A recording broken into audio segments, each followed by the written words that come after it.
ನಮಸ್ತೆ. ಸಂಪ್ರದಾನ charitable trust ಮೈಸೂರಿಂದ ಮಾತಾಡೋದು. ಇವತ್ತು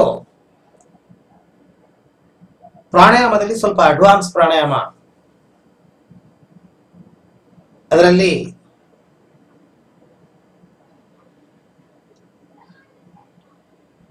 ಕುಂಭಕ, 3 ಬಂಧಗಳು, ಕುಂಭಕದಲ್ಲಿ 3 ಬಂಧಗಳನ್ನ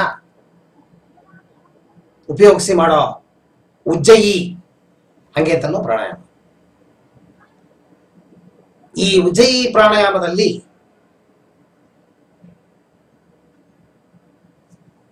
ಎರಡು ಮೂಗಿನಿಂದ ಗಾಳಿಯನ್ನ ತಗೋಬೇಕಾಗತ್ತೆ. ಗಾಳಿಯನ್ನ ತಗೋಬೇಕಾದ್ರೆ ನಿಮ್ಮ ಗಂಟಲು, ಥ್ರೋಟ್ ಅಂತೀವಲ್ಲ, ಆ ಗಂಟಲನ್ನ ಕಂಟ್ರಾಕ್ಟ್ ಮಾಡಿ ಗಾಳಿಯನ್ನು ತಗೋಬೇಕು. ಗಾಳಿ ತಗೋಬೇಕಾದ್ರೆ ಆ ಕಂಟ್ರಾಕ್ಟ್ ಆಗೋ ಸಣ್ಣ ತೂತಿರುತ್ತೆ ನೋಡಿ, ಕಂಟ್ರಾಕ್ಟ್ ಆದಾಗ ಅದರಲ್ಲಿ ಗಾಳಿ ಹೋಗುವಾಗ ಒಂದು ತರ ವಿಚಿತ್ರ ಶಬ್ದ, ನಾದ ಬರುತ್ತೆ. ಆ ನಾದ ಬರೋದ್ರಿಂದ ಏನಾಗತ್ತೆ ಅಂತಂದ್ರೆ ಗಾಳಿ ಹೊಟ್ಟೆ ಭಾಗಕ್ಕೆ ಹೋಗೋದಿಲ್ಲ, ಎದೆಯಲ್ಲಿ ಮಾತ್ರ ತುಂಬತ್ತೆ.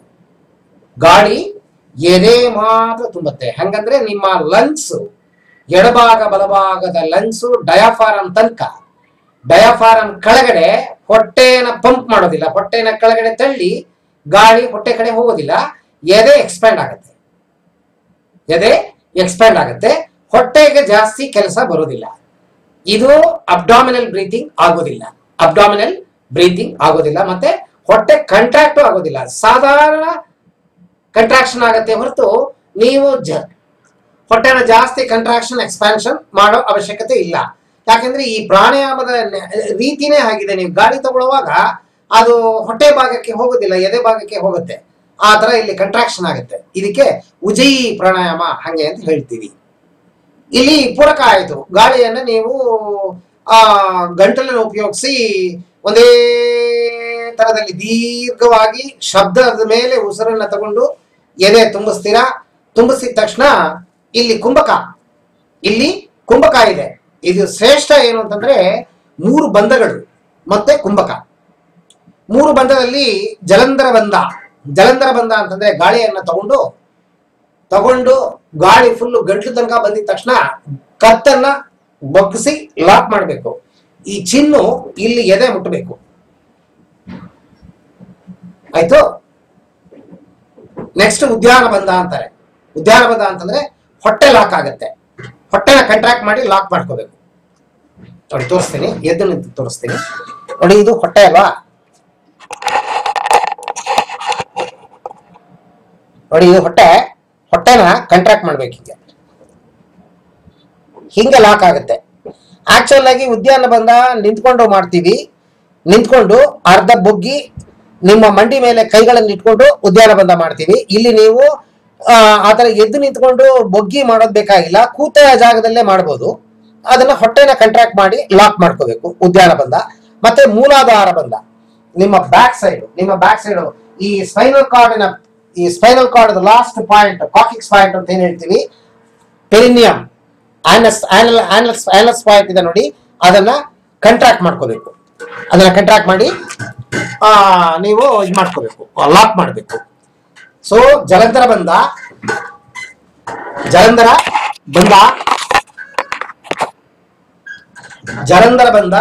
ಉದ್ಯಾನ ಬಂಧ, ಮೂಲಾಧಾರ ಬಂಧ, 3 ಬಂಧಗಳು. ಈ 3 ಬಂಧಗಳಿಂದ ನಿಮಗೆ ಅತಿ ತೀವ್ರ ಶಕ್ತಿ ದೇಹಕ್ಕೆ ಸಿಗತ್ತೆ.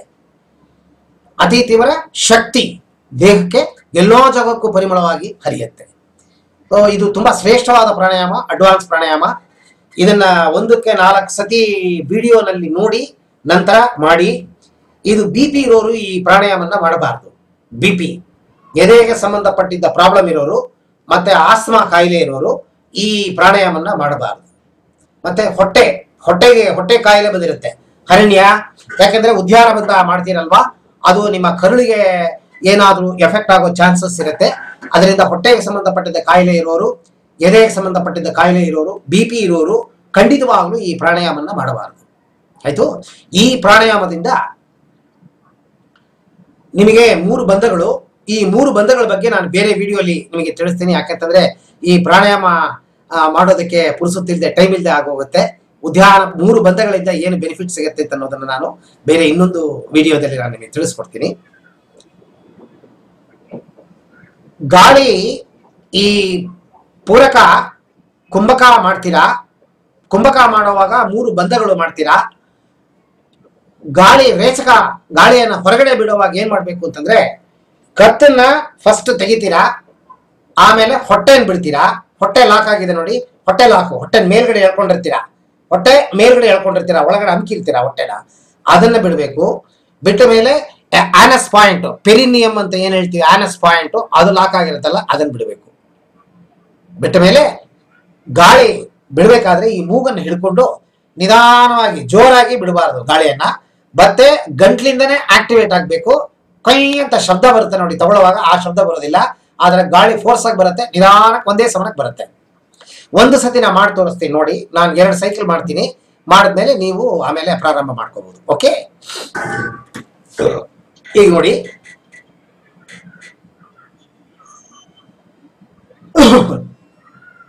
ಕೈ ಚಿನ್ಮುದ್ರದಲ್ಲಿ ಇಟ್ಕೊಳ್ಳಿ.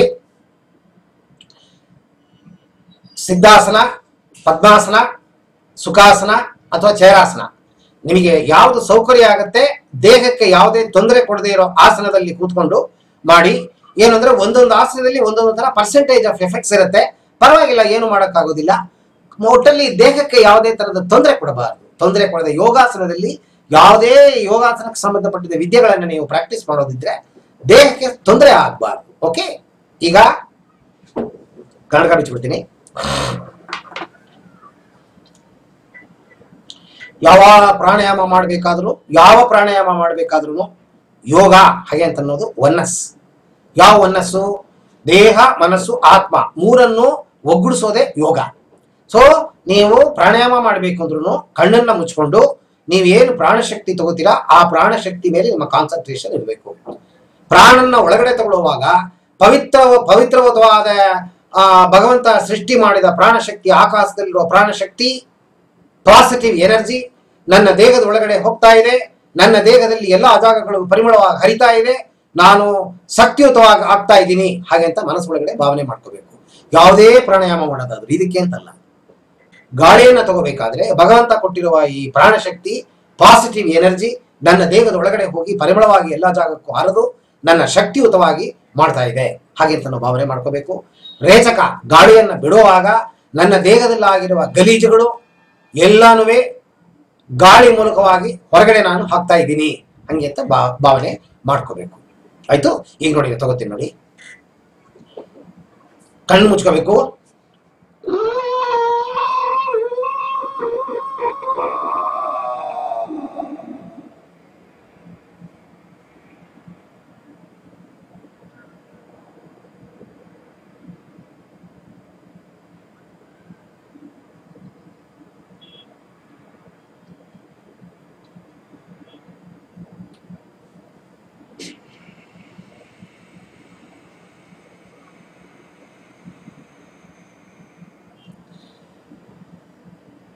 ಗಾಳಿ ಶಬ್ದದಿಂದ ತಗೋಬೇಕಾದ್ರೆ ಚೆಸ್ಟ್ ಮಾತ್ರ ಮುಂದೆ ಬರುತ್ತೆ, ಹೊಟ್ಟೆ ಬರಲ್ಲ, ಅಥವಾ ಹೊಟ್ಟೆ ಒಳಗಡೆ ಹೋಗಲ್ಲ, ಹೊಟ್ಟೆ ಹೊರಗಡೆನೂ ಬರಲ್ಲ, ಎದೆ ಮಾತ್ರ ಬರುತ್ತೆ. ನಿಮ್ಮ ಕಾನ್ಸಂಟ್ರೇಷನ್ ಮೂಗಿಂದ ಗಾಳಿ ತಗೊಳ್ಳೋದು, 2 ಮೂಗಿನ ಹೊಳ್ಳೆಯಿಂದ ಗಾಳಿ ತಗೋಬೇಕು. ಇದನ್ನ ಕಂಟ್ರಾಕ್ಟ್ ಮಾಡಿದಾಗ ಶಬ್ದ ಬರುತ್ತೆ, ಧ್ವನಿ. ಇನ್ನೊಂದ್ಸತಿ ಮಾಡ್ತೀನಿ ನೋಡಿ. ಗಾಳಿಯನ್ನ ತಗೊಂಡು ಕುಂಭಕ ಮಾಡ್ಬೇಕಾದ್ರೆ ಫಸ್ಟ್ ಜಲಂಧರ ಬಂಧ, ಈ ಕತ್ತನ್ನ ಕೆಳಗೆ ಹಾಕಿ ಈ ಚಿನ್ನು ಎದೆನ ಮುಟ್ಟಬೇಕು, ಲಾಕ್ ಆಗತ್ತೆ. ಇದು ಫುಲ್ ಟಚ್ ಆಗ್ಬೇಕಿದು, ಫುಲ್ ಟಚ್, ಅದಕ್ಕೆ ಅಂತ ಅಮುಕ್ಬೇಡಿ, ಫುಲ್ ಟಚ್ ಆಗ್ಬೇಕು, ಲಾಕ್ ಆಗಿ ಹೋಗುತ್ತೆ. ಗಾಳಿ ಮೇಲೆ ಬರೋದಿಲ್ಲ, ಮೇಲೆ ಹೋಗೋದಿಲ್ಲ, ಗಾಳಿ ಲಾಕ್ ಆಗಿ ಹೋಗುತ್ತೆ. ಹಂಗಂದ್ರೆ ಇದು ಇಲ್ಲಿ ಸ್ಪೈನಲ್ ಕಾರ್ಡಿಂದ ಸ್ಟ್ರೈಟ್ ಆಗಿ ಮಿದುಳಿಗೆ ಹೋಗುತ್ತೆ, ಸ್ಪೈನಲ್ ಕಾರ್ಡಿಂದ. ಓಕೆ, ಲಾಕ್ ಆಗಿ ಹೋಗುತ್ತೆ. ಇದನ್ನ ಜಲಂಧರ ಬಂಧ ಅಂತೀವಿ. ಹೊಟ್ಟೆನ ಸ್ವಲ್ಪ ಒಳಭಾಗದಲ್ಲಿ ಎಳ್ಕೋಬೇಕು, ಡಯಾಫಾರಮ್ ಮೇಲೆ ಹೋಗುತ್ತೆ, ಹೊಟ್ಟೆನ ಒಳಭಾಗದಲ್ಲಿ ಕಂಟ್ರಾಕ್ಟ್ ಮಾಡಿ ಅಮುಕ್ಕೋಬೇಕು, ಹಿಡ್ಕೋಬೇಕು. ಇದೊಂದು ಕೊನೆಗೆ ನಿಮ್ಮ ಆನಸ್ ಪಾಯಿಂಟ್ ಇದೆ ನೋಡಿ, ಪೆರಿನಿಯಂ ಅಂತೀವಲ್ವಾ, ಅದನ್ನ ಕಂಟ್ರಾಕ್ಟ್ ಮಾಡಬೇಕು, ಮುಚ್ಕೋಬೇಕು. ಗಾಳಿ ಎಲ್ಲೂ ಹೊರಗಡೆ ಹೋಗೋದಿಲ್ಲ, ಕಂಪ್ಲೀಟ್ ನಿಮ್ಮ ದೇಹದಲ್ಲಿ ಎಲ್ಲೆಲ್ಲಿ ನರಗಳು ಹರಿತಾ ಇದೆ ಎಲ್ಲಾ ಜಾಗಕ್ಕೂ ಹರಿಯುತ್ತೆ. ಈ 3 ಬಂಧಗಳು ಮಾಡೋದ್ರಿಂದ ತುಂಬಾ ಶ್ರೇಷ್ಠವಾದ ಪ್ರಾಣಾಯಾಮ. ತುಂಬಾ ಶ್ರೇಷ್ಠವಾದ ಪ್ರಾಣಾಯಾಮ. ನೋಡಿ, ಈ ಪ್ರಾಣಾಯಾಮ ಮಾಡುವಾಗ ನಿಮಗೆ ಏನಾದ್ರು ತೊಂದರೆ ಆಯ್ತು ಅಂದ್ರೆ ದಯವಿಟ್ಟು ನನಗೆ ಫೋನ್ ಮಾಡಿ ಕೇಳ್ಬಿಟ್ಟು ಆಮೇಲೆ ಮಾಡಿ. ಯಾವುದೇ ತರದ ತೊಂದರೆಗಳು ನಿಮಗೇನಾದ್ರು ಆಯ್ತು ಅಂತಂದ್ರೆ ದಯವಿಟ್ಟು ಮಾಡಕ್ ಹೋಗ್ಬೇಡಿ, ಆಯ್ತು. ಶ್ರೇಷ್ಠವಾದ ಪ್ರಾಣಾಯಾಮ, ತುಂಬಾ ಎಫೆಕ್ಟ್ ಇದೆ ಇದರಲ್ಲಿ. ಏನು ಅಂತಂದ್ರೆ ಶಕ್ತಿ, ಪ್ರಾಣ ಶಕ್ತಿ ಎಲ್ಲಾ ಜಾಗಕ್ಕೂ ಪರಿಮಳವಾಗಿ ಹರಿಯುತ್ತೆ, ಆಯ್ತು. ನಾವು ಒಂದ್ಸತಿ ಮಾಡ್ತೀನಿ ನೋಡಿ. ಕಣ್ಣು ಮುಚ್ಕೋಬೇಕು.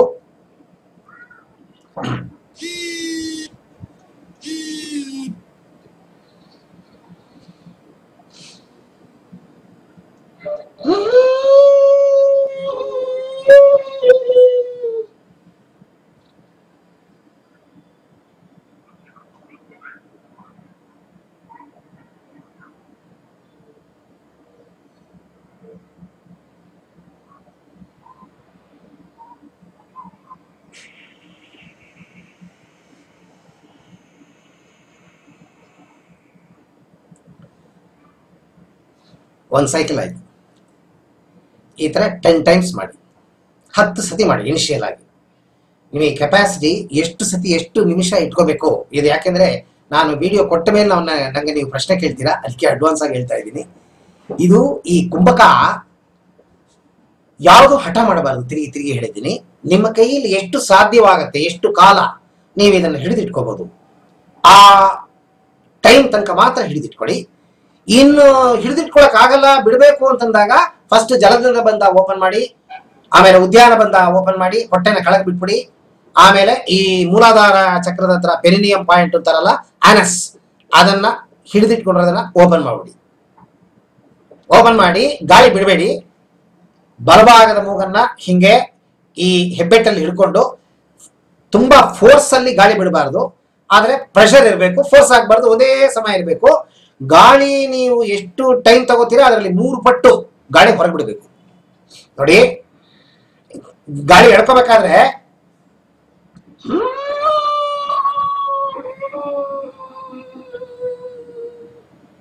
ಗಾಳಿ ಬಿಡ್ಬೇಕಾದ್ರೆ